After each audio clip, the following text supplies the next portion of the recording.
भारत के तूल अर्ज़ में मुसलमान कर्नाटक हाई कोर्ट के हिजाब पर पाबंदी के मुतस्सबाना फैसले के खिलाफ सरापा एहतजाज हैं। मुसलमानों का कहना है कि अगर भारतीय हुकूमत तमाम शहरियों की बराबरी का राग अलाप रही है तो हिंदू ख़वातीन को अपनी मजहबी शनाख्त के साथ तालीम हासिल करने और तरक्की के भरपूर मौक़े दिए जा रहे हैं, लेकिन दूसरी तरफ हिजाब पर पाबंदी की आड़ में मुसलमान बच्चियों और ख़वातीन पर तालीम और तरक्की के दरवाजे बंद किए जा रहे हैं। सवाल ये है कि अगर संविधान में इक्वालिटी है, संविधान में फ्रीडम ऑफ रिलीजन है, फ्रीडम ऑफ एक्सप्रेशन है, फ्रीडम ऑफ कॉन्शियंस है, आप प्रैक्टिकली देख लीजिए कि कल जब लड़कियां अगर जाना चाहेंगी तो बोलेंगे हिजाब पहनकर नहीं आ सकती, मगर सिंदूर लगाकर आ सकती है, मंगलसूत्र पहनकर आ सकती हैं, कड़ा पहनकर आ सकते हैं। क्या ये डिस्क्रिमिनेशन नहीं है?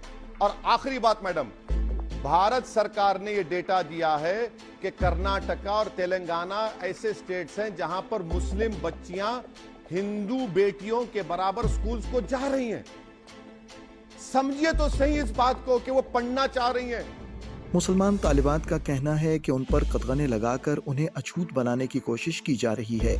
आप कहते हैं कि आप ये मत करिए, या आप ये मत पहनिए, या आप ये मत खाइए, या आप इस तरह मत जाइए, तो आप कहीं ना कहीं उन लोगों को जिनको आप मना कर रहे हैं, जिनको आप रोक रहे हैं, उनको आप कहीं ना कहीं अछूत बनाने की कोशिश कर रहे हैं कि वो पब्लिक स्पेस में ना रहे। मुस्लिम होना ही खुद में एक बहुत बड़ा ख़तरा है इस मुल्क में इस वक्त। मुस्लिम आइडेंटिटी सिर्फ दिखती हुई मुस्लिम आइडेंटिटी नहीं, मुस्लिम नाम भी काफ़ी है आपके लिंच हो जाने के लिए। हमने देखा किस तरह तबरेज़ अंसारी को लिंच करा गया।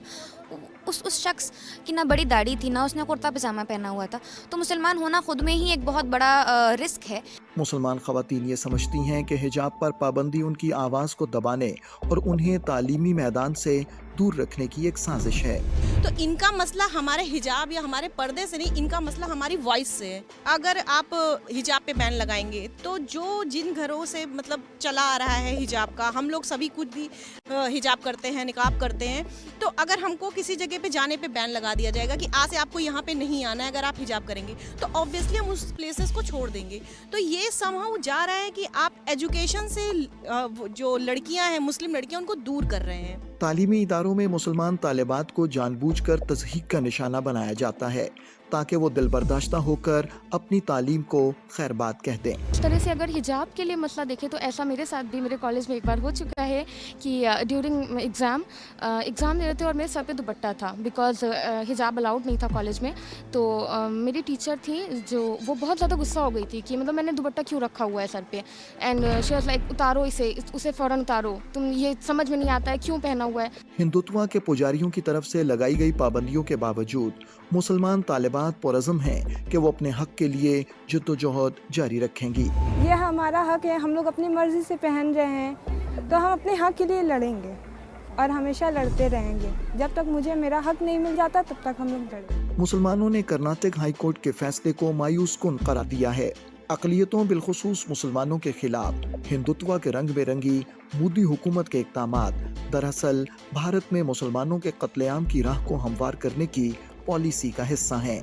दूसरी जानिब भारत में बसने वाले मुसलमान भी अपने मुस्लिम तशख़्ख़ुस का हर कीमत पर दिफा करने के लिए पुरज़म हैं। अब ये आलमी बरादरी की ज़िम्मेदारी है कि वो भारतीय अक़लियतों बिलखुसूस मुसलमानों को हिंदुत्व दहशतगर्दी से बचाने के लिए अमली इक़दामात करे।